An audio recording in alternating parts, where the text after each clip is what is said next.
میں ایک عظیم شخصیت میں سب سے پہلے یہ عرض کر دوں کہ ہمارے لیے بڑی خوشی اور مسرت کا مقام ہے کہ ہمارے ہم سب کے موقر معظم زبان ادب کے ماہر مقرر خوش بیان حدیث نبوی صلی اللہ علیہ وسلم کے سچے خادم اور مقتدا حضرت مولانا محمد ارشد صاحب مکی مدنی معروفی دامت برکاتہم العالیہ ہمارے درمیان تشریف فرما۔ میں یہ عرض کر دوں کہ حضرت والا سے اولین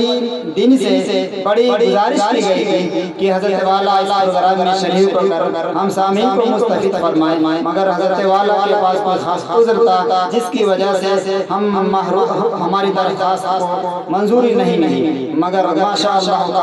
اللہ نے جو چاہا ہوا۔ آج ہمارے لیے وہ خوش نصیب موقع مل گیا کہ حضرت والا کو آنا ہی پڑ گیا اور گھر پر موجود ہیں۔ پھر ان سے درخواست کی گئی تو حضرت والا نے ہماری دعوت کو قبول کر کے حاضر اسٹیج ہوئے ہیں۔ میں اب انہی شخصیت کو آپ حضرات کے سامنے دعوت دے رہا ہوں کہ حضرت والا تشریف لائیں، اپنے ایمان افروز اور ملفوظات عالیہ سے ہم سامعین کو مستفید فرمائیں۔ حضرت مولانا محمد ارشد صاحب عالیہ سے بادب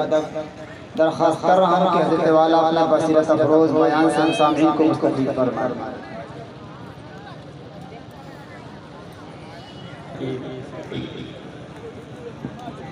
الحمدللہ رب العالمین والصلاة والسلام على سید المرسلین سیدنا و نبینا مولانا محمد وعلى آلہ و اصحابہ اجمعین، اما بعد فقد قال النبی صلی اللہ علیہ وسلم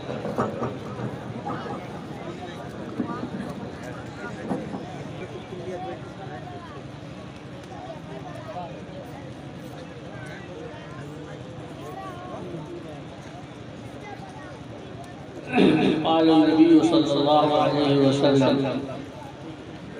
كما جاء عن ابن عباس رضي الله تعالى عنه قال صلى الله عليه وسلم وهو يعظه اغتنم خمسا قبل خمس شبابك قبل هرمك وصحتك قبل سقمك وغناك قبل فقرك وفراغك قبل شغلك وحياتك قبل موتك۔ وقال صلى الله عليه وسلم نعمتان مغبون فيهما كثير من الناس الصحة والفراغ۔ محترم صدر جلسہ، علماء کرام، نوجوانان محلہ بلوا، میں اپنی خوش قسمتی سمجھتا ہوں کہ ہمارے بچوں نے اس عظیم مجمع کے سامنے مجھے کچھ بولنے کا اور اس کار خیر میں شریک ہونے کا، اور اگر اللہ تعالیٰ کے یہاں حسن قبول حاصل ہو گیا جس کی ہم امید کرتے ہیں، تو انشاءاللہ اجر و ثواب میں شریک ہونے کا ان بچوں نے مجھے موقع عطا فرمایا۔ در حقیقت آج میرا یہاں رکنے کا پروگرام نہیں تھا، لیکن جیسا کہ سیدنا علی ابن ابی طالب رضی اللہ تعالی عنہ کا یہ قول مشہور ہے، عرفت ربی بفصل العزائم،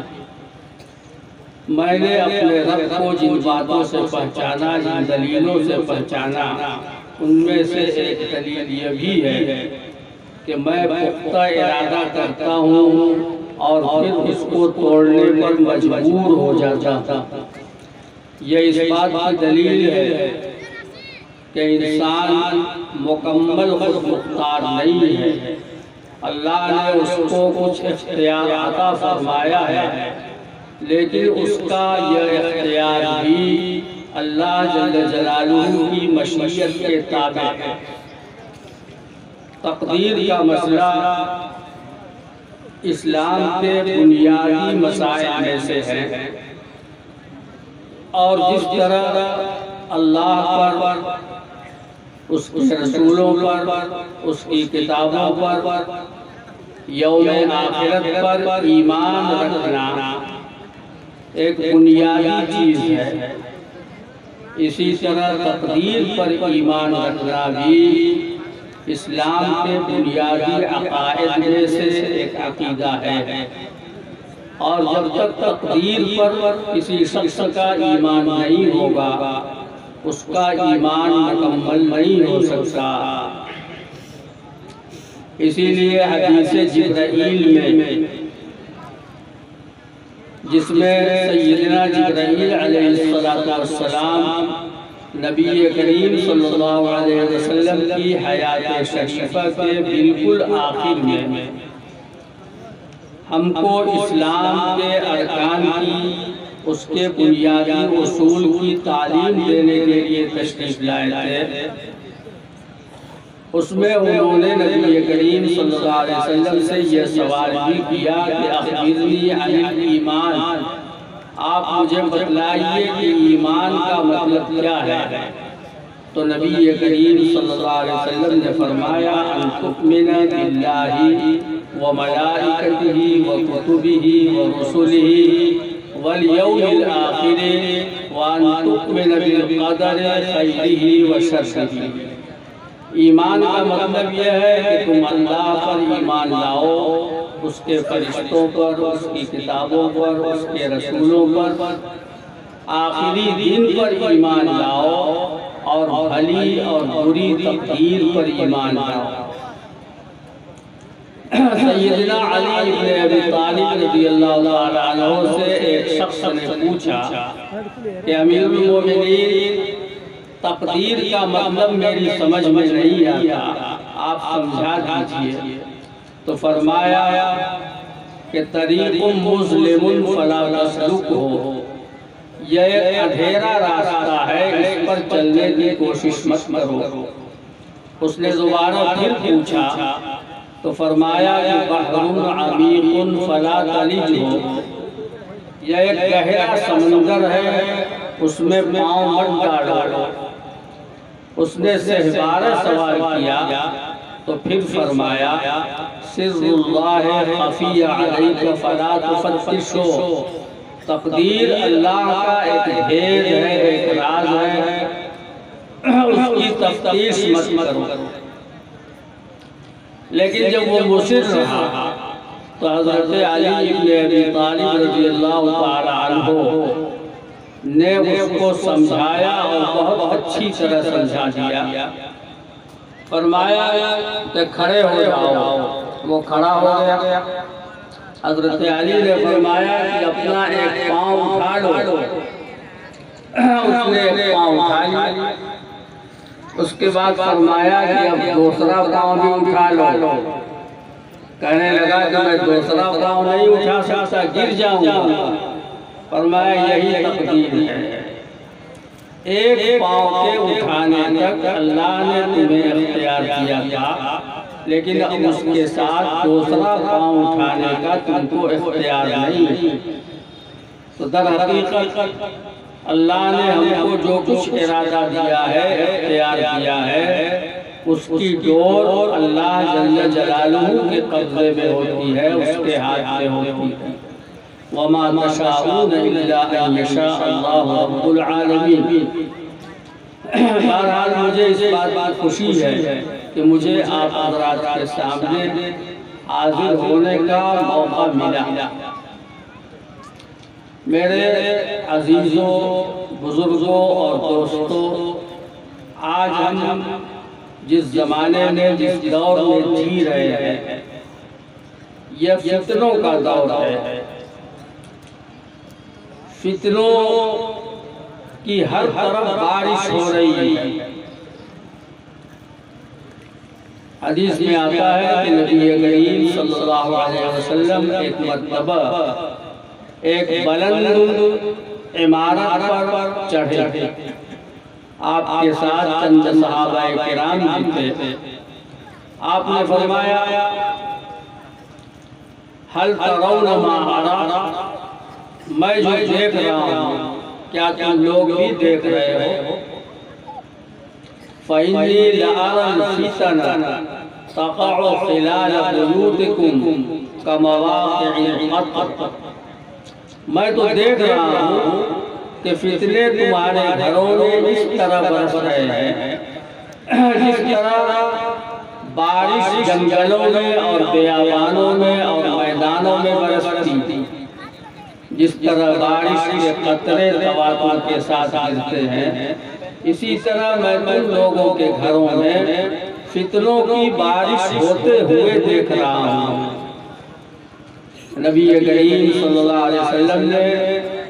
فتنوں کی جس بارش کو دیکھا تھا اور صحابہ کرام کو اس کی خبر دی تھی، آج ہم اپنی آنکھوں سے اس کا مشاہدہ کر رہے ہیں۔ اس وقت کے فتنوں میں سب سے بڑا فتنہ ہے مسلمانوں کے ایمان کو بچانے کا۔ ہم اور آپ اللہ کے فضل و کرم سے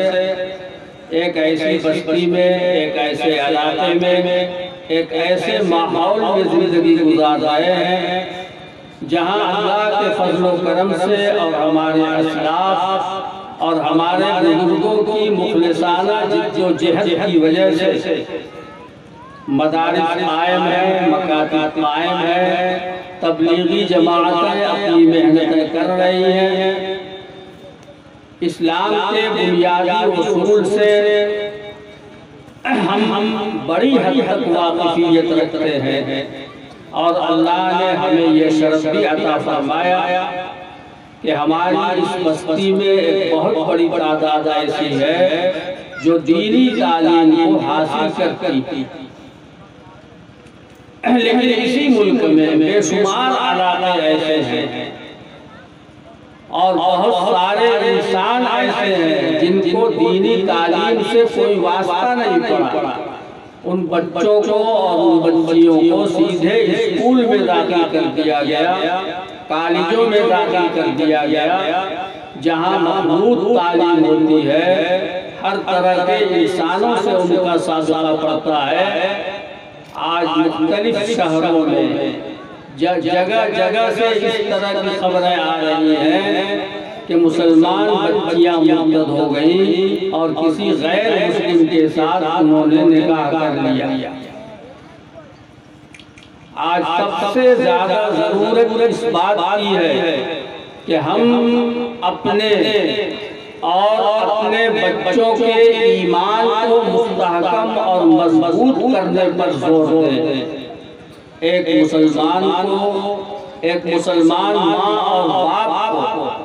سب سے زیادہ فکر اگر کسی بات کی ہونی چاہیے تو وہ اس بات کی کہ ہمارے دنیا سے جانے کے بعد ہماری اولاد اور ہماری آئندہ نسلیں وہ دین پر قائم رہیں گی یا نہیں رہیں گی۔ اللہ جل جلالہ نے قرآن کریم میں سیدنا یعقوب علیہ السلام کی اس فکر مندی کو بیان فرمایا ہے کہ سیدنا یعقوب علیہ السلام نے جب ان کی وفات کا وقت آیا تو اپنے بیٹوں کو جمع کیا اور ان سے پوچھا کہ ما تعبدون من بعدی، تم لوگ میرے بعد کس کی عبادت کرو؟ قالوا نعبد إلهك وإله آبائك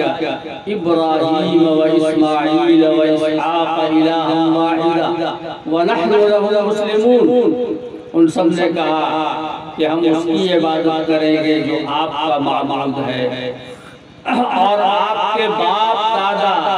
اسحاق اور ابراہیم کا معبود ہے جو معبود واحد ہے، ہم اسی کی عبادت کریں گے اور اسی کے سامنے ہم سر کو جھکائیں گے۔ سیدنا یعقوب علیہ السلام نے اپنے نزع کے وقت میں اپنی زندگی کے آخری لمحات میں اپنے بچوں کے لیے اس بات کی فکر نہیں کی کہ تم میرے بعد کون سا پیشہ اختیار کرو گے، کس طرح روزی کماؤ گے، کیسا مکان بناؤ گے۔ انہوں نے ان کے دین کی فکر کی، ان کے ایمان کی فکر کی۔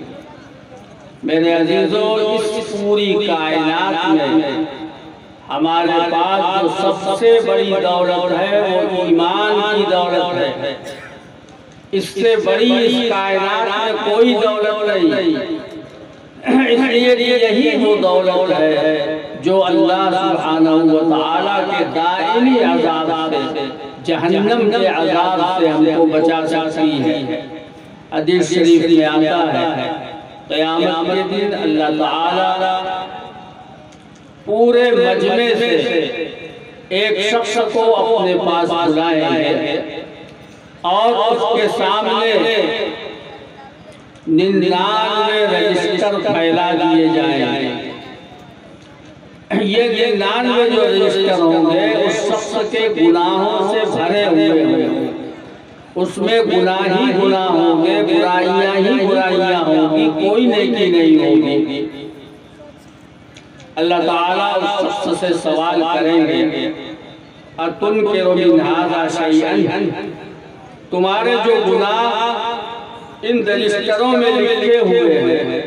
کیا تم ان میں سے کسی چیز کا انکار کرتے ہو، کسی سے منکر ہو؟ وہ کہے گا لا یا رب، نہیں ہے میرے پروردگار۔ اللہ تعالیٰ فرمائیں گے اَظَلَمَتْكَ کتبتی الحافظون، میرے فرشتوں نے، کرامن کاتبین نے کیا تم پر کوئی ظلم کیا ہے کہ تم نے کوئی گناہ نہ کیا ہو اور اس میں لکھ دیا ہو، یا چھوٹا گناہ تم نے کیا ہو اور ان لوگوں نے اس گناہ کو بڑا کر کے لکھ دیا ہو؟ کہے گا لا یا رب۔ وہ شخص اپنے ان تمام گناہوں کا اعتراف کرے گا اور اس کو یقین ہو جائے گا کہ اب میرے خلاف فیصلہ ہو جائے گا اور میں جہنم میں ڈال دیا جاؤں گا۔ اللہ تعالیٰ اس شخص سے فرمائیں گے بلا ان لک عندنا حسنۃ لا ظلم علیک اليوم، تمہاری ایک نیکی ہمارے پاس ہے، آج تم پر کوئی ظلم نہیں ہوگا۔ فتخرج بطاقۃ فیہا شہادۃ ان لا الہ الا اللہ وان محمد رسول اللہ، ایک بطاقہ یعنی ایک کاغذ کا رقبہ پرچہ نکالا جائے گا، اس میں اس کی شہادت لکھی ہوئی ہوگی، اس نے اس دنیا میں اخلاص قلب کے ساتھ اشہد ان لا الہ الا اللہ و اشہد ان محمد رسول اللہ کا جو اقرار کیا تھا، جو شہادت دی تھی، وہ شہادت اس میں لکھی ہوئی ہوگی اور اس سے کہا جائے گا کہ احضر وزرک، جاؤ اور اپنے گناہوں کے ساتھ ساتھ اپنی اس شہادت کا بھی وزن کراؤ۔ قیامت کے دن میزان عمل قائم کی جائے گی، بندوں کے اعمال کو تولا جائے گا، تو اس شخص سے کہا جائے گا کہ جاؤ اس کو وزن کراؤ۔ وہ کہے گا کہ بار الہ، یہ 99 رجسٹر لمبے چوڑے جن میں برائیاں ہی برائیاں ہیں، گناہ ہی گناہ ہیں، ان کے مقابلے میں یہ ایک پرچہ، ایک رقبہ، اس کا کتنا وزن ہو سکتا ہے؟ اس سے کہا جائے گا کہ نہیں، جاؤ وزن کراؤ۔ حدیث میں آتا ہے فَتُوزَعُ السِّجِلَّاتُ فِي كِفَّةٍ وَالْبِطَاقَةُ فِي كِفَّةٍ أُخْرَى، 99 رجسٹروں کو ترازو کے ایک پلے میں رکھا جائے گا اور اس کاغذ کے پرزے کو ترازو کے دوسرے پلے میں رکھا جائے گا، اور نتیجہ یہ ہوگا فَطَاشَتِ السِّجِلَّاتُ وَثَقُلَتِ الْبِطَاقَةُ، 99 رجسٹروں کا جو پلہ ہوگا وہ اٹھ جائے گا، ہلکا ہو جائے گا، اور جس میں وہ بطاقہ رکھا جائے گا وہ پلہ بھاری ہو جائے گا، وہ جھک جائے گا اور اس شخص کی نجات ہو جائے گی۔ اس واقعے سے یہ بات آپ سمجھ سکتے ہیں کہ ایمان کیسی باعظمت چیز ہے، ایمان کتنی وزنی چیز ہے اور اہم چیز ہے۔ یہ اللہ جل جلالہ کا ہم پر اور آپ پر احسان ہے کہ اللہ تعالیٰ نے ہم کو اس دولت سے نواز دیا ہے، ورنہ اگر کوئی شخص کروڑ دولت خرچ کر کے اس دولت کو حاصل کرنا چاہے تو جب تک اللہ کی مشیت نہیں ہوگی وہ حاصل نہیں کر سکتا۔ آپ نے سنا محمد رسول اللہ صلی اللہ علیہ وسلم کے سگے چچا ابو طالب جو آپ کے عاشق زار تھے، اپنی پوری زندگی انہوں نے نبی کریم صلی اللہ علیہ وسلم کی حمایت کی، مدافعت فرمائی، لیکن انہوں نے دین اسلام کو قبول نہیں کیا، ایمان نہیں لائے۔ ان کے بالکل آخری وقت میں رسول اللہ صلی اللہ علیہ وسلم ان کے پاس تشریف لائے اور اپنے چچا سے آپ نے گزارش کی کہ یا عمّ، اے میرے چچا، آپ ایک بار لا الہ الا اللہ کا کلمہ زبان سے کہہ دیجئے، میں اس کی وجہ سے آپ کی شفاعت کروں گا اللہ کے یہاں۔ لیکن وہاں جو سرداران قریش موجود تھے، ابو جہل وغیرہ، انہوں نے ابو طالب کو عاد دلائی کہ آج آپ اپنے آباء و اجداد کے دین کو چھوڑ دیں گے موت کے ڈر کی وجہ سے۔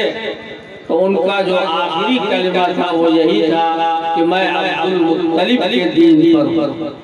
یعنی وہ ایمان نہیں لائے۔ اور اس کے بعد وہ آیت نازل ہوئی، انک لا تہدی من احببت ولکن اللہ یہدی من یشاء۔ اے نبی، آپ جس کو پسند کریں اس کو ہدایت نہیں دے سکتے، اللہ تعالیٰ ہی جس کو چاہے گا ہدایت دے سکتا ہے۔ تو سب سے اہم چیز، سب سے بنیادی چیز جس کی اہمیت کو آج ہم اپنے دلوں میں نقش کر کے یہاں سے اٹھیں کہ ہمارے لیے سب سے اہم چیز جو ہے وہ ایمان کی دولت ہے۔ ایمان کی اس دولت کو ہمیں اپنے دل میں بھی مضبوط کرنا ہوگا اور اپنی آئندہ نسلوں کی بھی فکر کرنی ہوگی۔ نبی کریم صلی اللہ علیہ وسلم کو جب اللہ تعالیٰ نے نبی بنایا اور اس کے بعد پہلا حکم آیا وَأَنذِرْ عَشِيرَتَكَ الْأَقْرَبِينَ، اے نبی اپنے جو نزدیکی رشتہ دار ہیں، خاندان والے ہیں، آپ ان کو اللہ کا پیغام پہنچا دیجئے اور جہنم کے عذاب سے ان کو خبردار کر دیجئے۔ نبی کریم صلی اللہ علیہ وسلم نے سب لوگوں کو جمع فرمایا اور اجتماعی طور پر، انفرادی طور پر سب کو مخاطب کرتے آپ نے فرمایا، آپ نے قریش کو مخاطب کیا، یا قریش، یا معاشر قریش، اشتروا انفسکم من اللہ لا اغنی عنکم من اللہ شیئا۔ اے جماعت قریش، اپنے آپ کو اللہ کے عذاب سے بچانے کا سامان مہیا کر لو، میں اللہ کے یہاں تمہارے کسی کام نہیں آؤں گا۔ آپ نے فرمایا یا بنی عبد مناف اشتروا انفسکم من اللہ لا اغنی عنکم من اللہ شیئا۔ اے بنی عبد مناف، اپنے آپ کو اللہ کے عذاب سے بچانے کا انتظام کر لو، میں اللہ کے یہاں تم کو عذاب سے بچانے کا اختیار نہیں رکھتا۔ آپ نے اپنے چچا عباس کو مخاطب فرمایا، آپ نے اپنی پھوپھی حضرت صفیہ کو مخاطب کر کے فرمایا، حتیٰ کہ آپ نے اپنی صاحبزادی حضرت فاطمہ رضی اللہ تعالیٰ عنہ کو مخاطب کر کے ارشاد فرمایا، یا فاطمہ بنت محمد سلینی من مالی ما شئت واللہ لا اغنی عنک من اللہ شیئا۔ اے فاطمہ بنت محمد، میرے مال میں سے جو مانگنا ہو مانگ لو، میں تمہیں دے دوں گا، لیکن جان لو کہ قیامت کے دن میں تم کو اللہ کے عذاب سے نہیں بچا سکتا۔ اللہ کے عذاب سے بچانے والی چیز ایمان ہے، وہی ایمان جس کا میں نے آپ کے سامنے ذکر کیا کہ دنیا بھر کے گناہ جو 99 رجسٹروں میں بکھرے ہوئے تھے، اور وہ 99 رجسٹر بھی اتنے لمبے چوڑے تھے کہ حدیث میں آیا ہے کل سجل مد البصر، ہر ایک رجسٹر اتنا طویل و عریض تھا کہ تا حد نگاہ، جہاں تک اس کی نگاہ پہنچتی تھی وہاں تک وہ رجسٹر نظر آتا تھا۔ لیکن ایمان کی جو شہادت تھی، لا الہ الا اللہ محمد رسول اللہ کی جو شہادت تھی، جو اس نے اخلاص قلب کے ساتھ اس دنیا میں ادا کی تھی، وہ بھاری پڑ گئی اس کے تمام گناہوں پر۔ میرے عزیزو، ایمان اور عمل صالح، یہی دو لفظ قرآن کریم اور حدیث کے پورے ذخیرے کا خلاصہ ہے۔ اللہ کے درمیان اور اس کے بندوں کے درمیان کوئی رشتہ داری نہیں ہے، کوئی قرابت نہیں ہے، سب اللہ کے بندے ہیں، اور سب کے لیے اصول اور ضابطہ ایک ہی ہے، جو ایمان لائے گا اور عمل صالح کرے گا اللہ تعالیٰ اس کو دنیا میں بھی خوش نصیبی عطا فرمائیں گے، حیات طیبہ عطا فرمائیں گے، سکون کی زندگی عطا فرمائیں گے، اور آخرت میں بھی اس کو کامیابی حاصل ہوگی۔ ہمارے ان عزیز بچوں نے جنہوں نے اس جلسے کا اہتمام کیا ہے اور مجھے اس سعادت میں حصہ لینے کا موقع دیا ہے، میں ان کو یہ پیغام دے کر جانا چاہتا ہوں۔ اللہ نے آپ کو جو جوانی کی نعمت دی ہے، صحت کی نعمت دی ہے، یہ بہت بڑی نعمت ہے، اور قدر نعمت بعد زوال۔ اکثر ایسا ہی ہوتا ہے کہ انسان نعمت کی قدر اس وقت کرتا ہے جب نعمت اس کے ہاتھ سے چلی جاتی ہے۔ میں نے آپ کے سامنے حدیث پڑھی ہے، نبی کریم صلی اللہ علیہ وسلم نے ارشاد فرمایا نعمتان مغبون فیہما کثیر من الناس الصحت والفراغ، دو نعمتیں انسان کے پاس ایسی ہیں کہ بہت سارے لوگ ان کے بارے میں گھاٹے میں پڑ جاتے ہیں اور ان نعمتوں کو استعمال نہیں کر پاتے، ان نعمتوں سے فائدہ نہیں اٹھا پاتے۔ وہ دو نعمتیں ہیں، ایک تو صحت اور تندرستی ہے، اور ایک فراغت کی نعمت ہے۔ انسان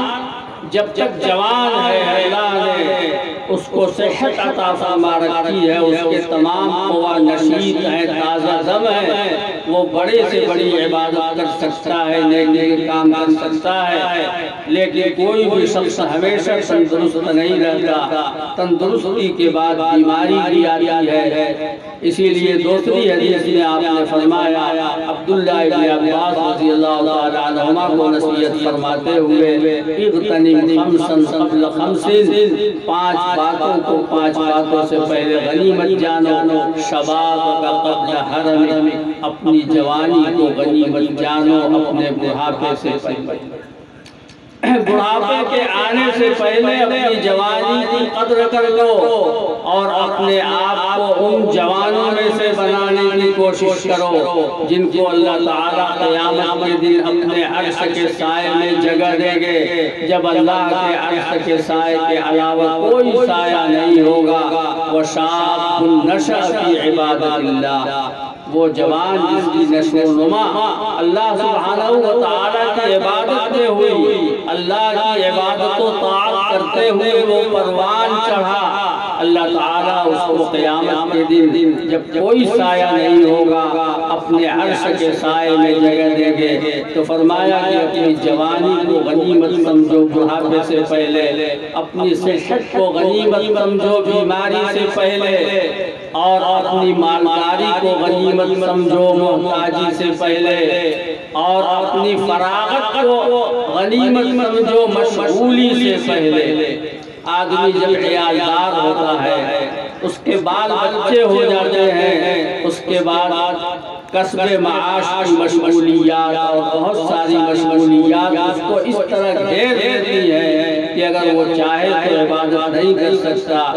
تو آج آپ کے پاس فراغت میسر ہے، اس کو غنیمت سمجھے اور اپنی زندگی کو غنیمت سمجھو اپنی موت سے پہلے۔ وآخر دعوانا الحمدللہ رب العالمین۔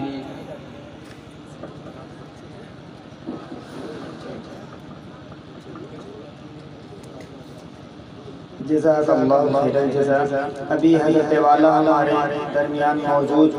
اپنی ایمان افروز باتوں سے ہمیں نواز رہے تھے۔ اب ہمارے آج کے اس جلسے کے مہمان خصوصی